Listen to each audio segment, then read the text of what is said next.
आज हम इस वीडियो में बात करने वाले हैं व्हेन द फोन रिंग्स के एपिसोड 9 के बारे में। तो एपिसोड 9 जो था वो काफ़ी अच्छा भी था। कहीं न कहीं आप सबको पता है कि ये जो ड्रामा है अब खत्म होने की कगार पे आ चुका है। तो बहुत सी बातें इसमें क्लियर भी कहीं न कहीं हुई हैं और अंत जो हुआ है ना थोड़ा-सा सस्पेंस क्रिएट करके छोड़ दिया है, जो कि 10th एपिसोड में जाके आपको कहीं न कहीं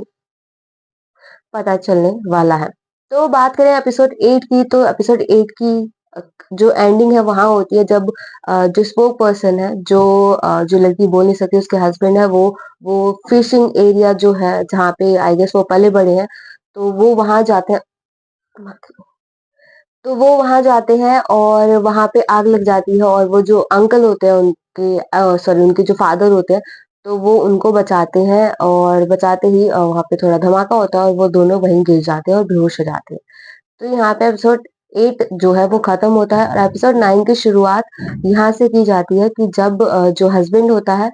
वो वहाँ चला गया होता है और यहाँ वाइफ जो होती है यानी जो स्पोक पर्सन की वाइफ है जो लड़की बोल नहीं सकती है उसकी जो बड़ी बहन है वो उसके पास आती है और बताती है कि तुम्हारे हस्बैंड का जो डीएनए है वो मैच नहीं करता है अपने फादर से। जैसे कि आप सबको कहीं ना कहीं पता ही है कि वो जो स्पोक पर्सन है वो रियल सन नहीं है, जो भी फैमिली से वो बिलोंग कर रहे हैं कहीं ना कहीं।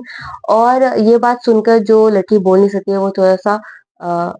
उसकी बहन को ये लगता है कि वो थोड़ा-सा शॉक्ड होगी या उसको छोड़ देगी करके, लेकिन वो इरादा बनाती है कि वो उसके साथ स्टे करेगी और इट्स हर चॉइस कि वो उसके साथ रहेगी। और ये बात सुनकर जो उसकी बहन होती है, पहले तो ये बोलती है कि बहुत टाइम बाद तुम्हारी आवाज़ सुनकर मुझे काफ़ी अच्छा लगा, तुम जब मुझे अन्नी बुलाती हो, लाइक बिग सिस्टर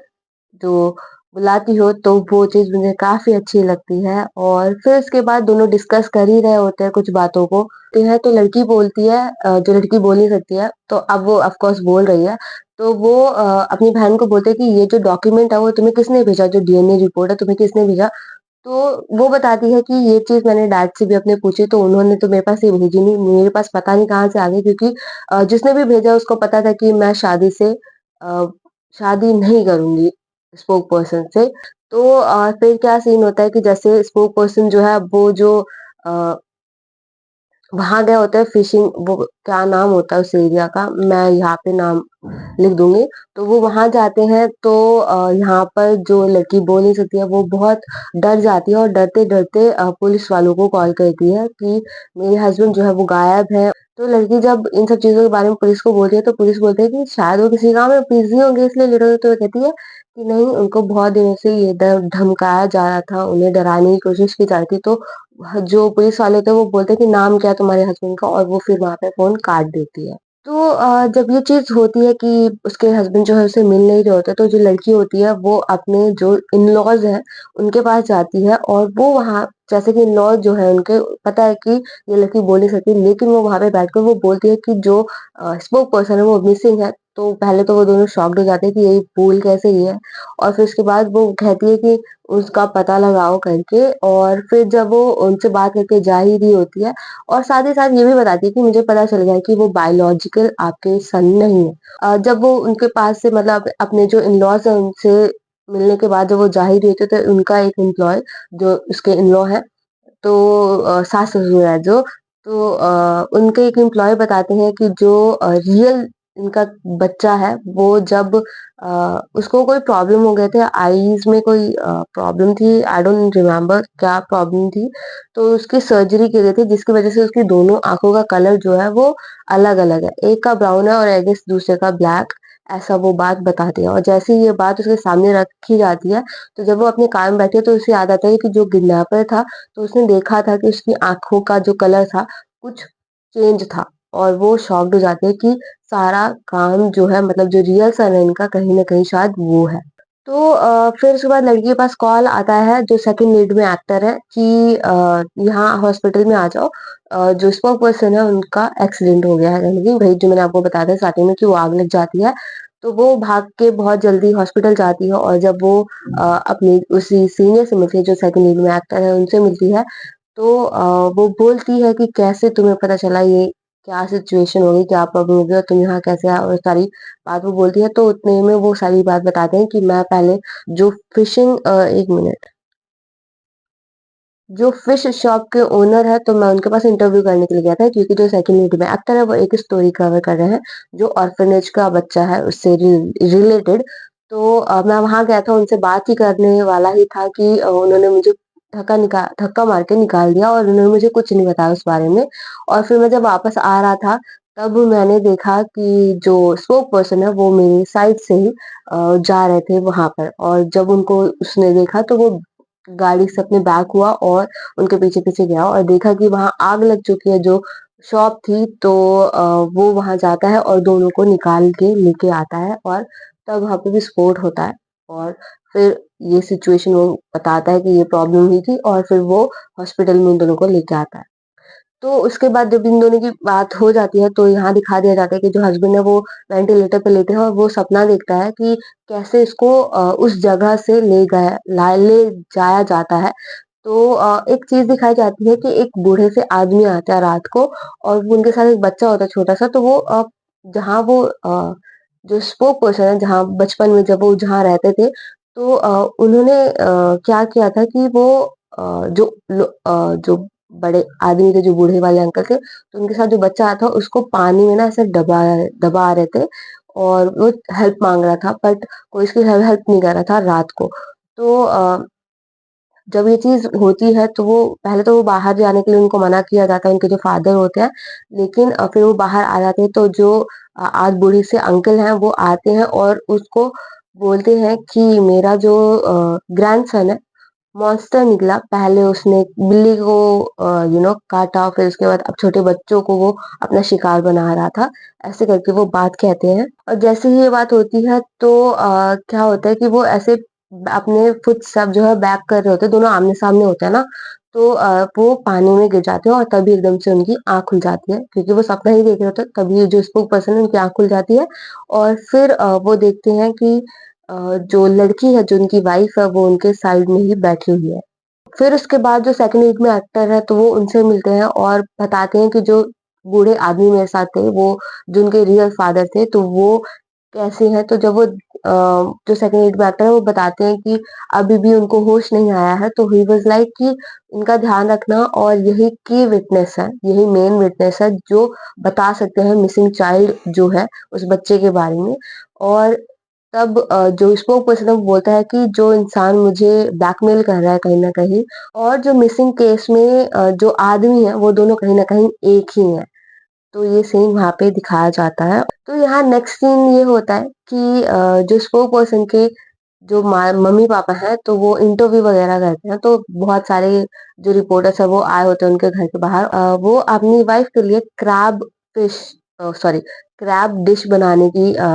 तैयारी वगैरह करते हैं। तो वहाँ पर जो लड़की बोल नहीं सकती, उसकी जो बड़ी बहन है, उसको वो इनवाइट करते हैं और वो आती है और कहीं न कहीं उसको बुलाने के पीछे जो रीज़न था, उन्होंने सोचा था कि दुनिया के सामने अपनी जो बहू है, उनको दिखाएँगे करके। डॉट तो अपनी डॉटर इन लॉ को वो सामने लेके आएँगे, जो कि आज तक कभी ऐसा नहीं हुआ कि उनकी डॉटर इन लॉ सामने आई हो। और फिर उसके बाद क्या होता है, नेक्स्ट सीन ये दिखा दिया जाता है कि जो स्पोक पर्सन है वो हॉस्पिटल में है, तो जब वो अपना फ़ोन चेक करते हैं तो उनके पास बहुत सारे मैसेजेस उनकी वाइफ के आए हुए होते हैं, जिन्हें देखकर वो तो थोड़ा-सा इमोशनल हो जाते हैं और फिर एक वॉइस कॉल भी वो सुनते हैं जिनकी उनकी वाइफ बात कर रही होती है। और तभी एक नर्स आती है और जब नर्स आती है तो वो उससे पूछते हैं कि मेरी जो गार्जियन है वो है? तो नर्स बताती है कि वो नहीं है। यहाँ पर जो लड़की बोल नहीं सकती है, तो वो घर रश में जाती है और वहाँ से जो स्पेशल फ़ोन जो है, जो मेन कारण है कहीं न कहीं सब चीज़ होने का, तो वो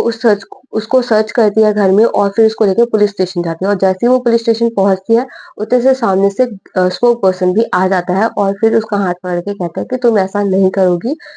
अ, अभी ये जो फ़ोन है पुलिस वालों के हाथ में नहीं जाना चाहिए। और यहाँ पर जो लड़की बोल नहीं सकती वो कहती है कि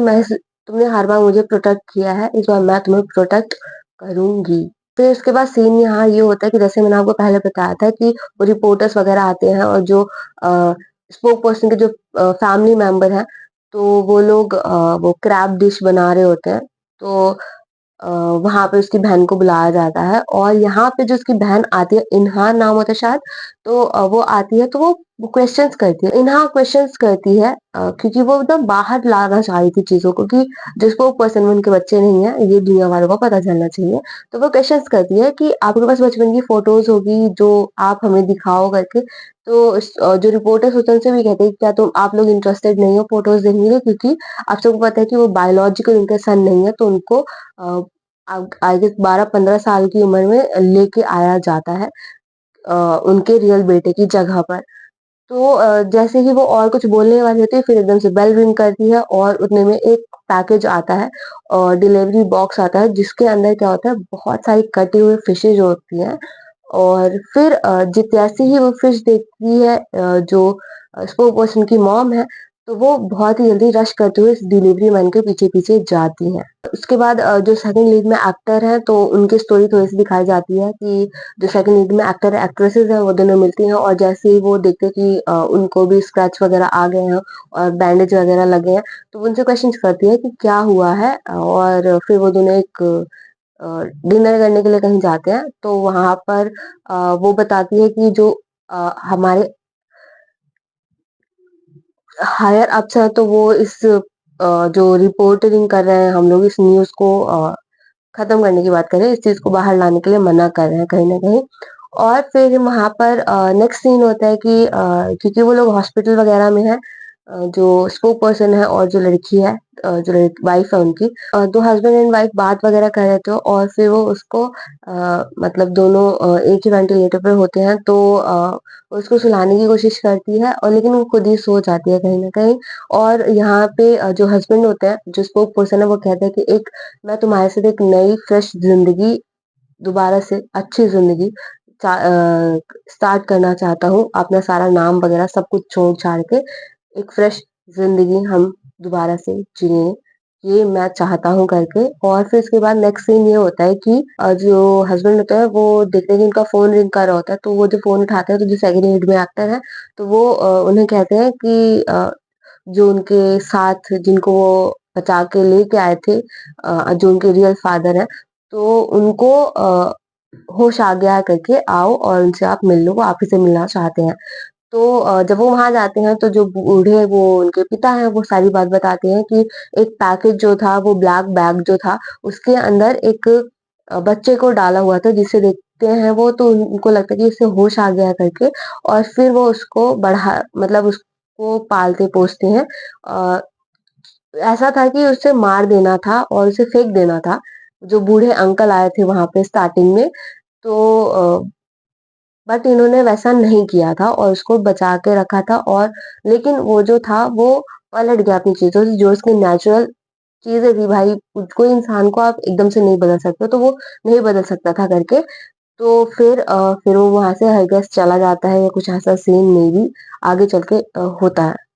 जैसे मैंने आपको बताया कि जो स्पोक पर्सन की मॉम है उनको एकदम से फीलिंग आती है या वो कुछ कनेक्ट कर जाते हैं उस चीज़ से और वो फिर उस डिलीवरी मैन के पीछे-पीछे चली जाती हैं।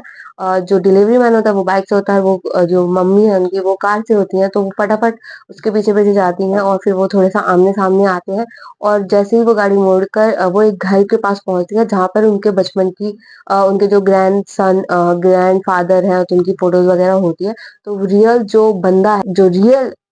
बैकग्राउंड है तो वो मिलते हैं। नेक्स्ट सीन क्या होता है कि जो स्पोक पर्सन है और जो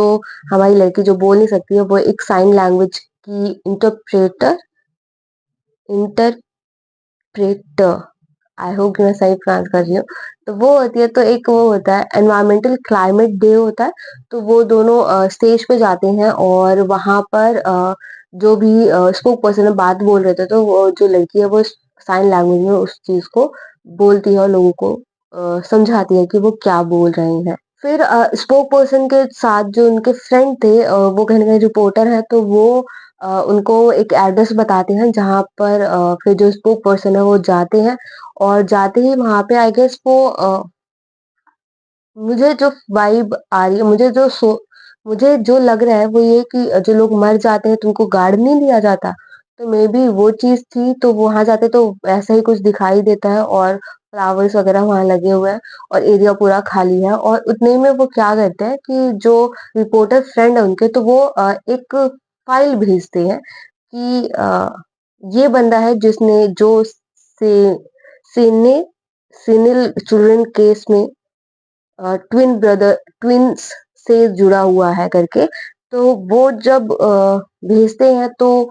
जैसे ही जो स्पोक पर्सन है वो उसको खोलते हैं और खोलते ही उसमें ये नाम देखते हैं और वो शॉक्ड हो जाते हैं थोड़ा-सा। और फिर उसके बाद क्योंकि यहाँ पे क्या होता है कि जो लड़की बोल नहीं सकती है और जो बंदा उनकी पूरी हेल्प करा रहा था किडनैपर को पकड़ने के लिए, तो कहीं न कहीं उस वो इससे जुड़ा हुआ था।